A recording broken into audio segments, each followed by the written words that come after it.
Chapter 8. I stare at the portrait of me.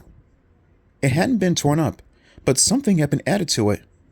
Someone had painted bright red drops dribbling out of my mouth. Blood? Hey, what's up?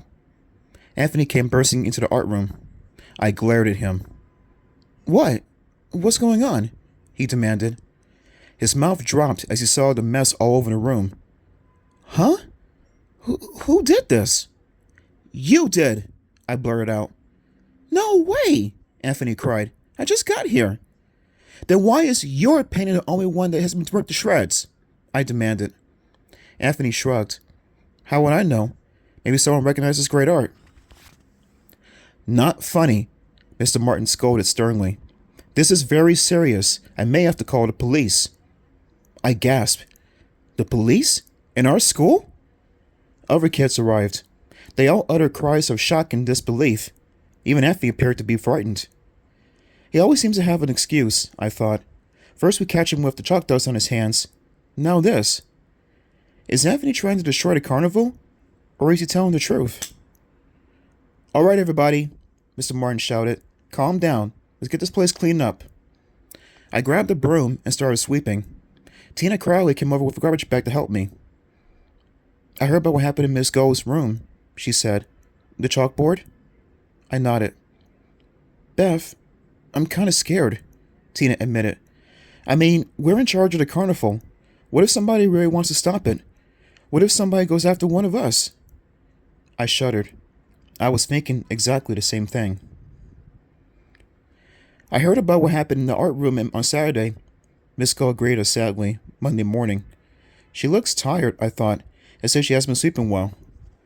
I know how important the art sale is for the carnival, Miss Gold added, so I'm sending you all up to the art room. You can spend the morning making new projects. Everyone cheered. Miss Gold smiled at me. She knew I was in charge of the art sale. Thank you, Miss Gold, I said. We all trooped off to the art room. I glanced back at Miss Gold. She sat at her desk, tugging on the ring. She pulled on it, frowning, twisting it on her finger. And then she brought it close to her face and examined it. Stared at it, her lips moving, as if she were talking to the face in the ring. Hey, Beth, Tina Crowley caught me on the way to my locker after school. Danny and I are baking cookies for the carnival at the home ec lab, she told me. Will you help? The carnival's only 2 days away, and we're a little behind. Sure, I agreed. I knew Amanda would be waiting for me at home. She'd probably start begging me to play with her Barbies again. I followed Tina into the home ec room. I didn't know her that well, but she seemed nice. She was small, with short blonde hair. She always wore skirts and frilly tops. Danny was arrayed in the kitchen, stirring a big bowl of cookie dough. Mrs. Jenkins, the home ec teacher, was on her way out the door. Hi, girls. She smiled at me and Tina. I have to make a phone call. I'll be right back. She hurried away. Danny waved at us. Grab a spoon, he said.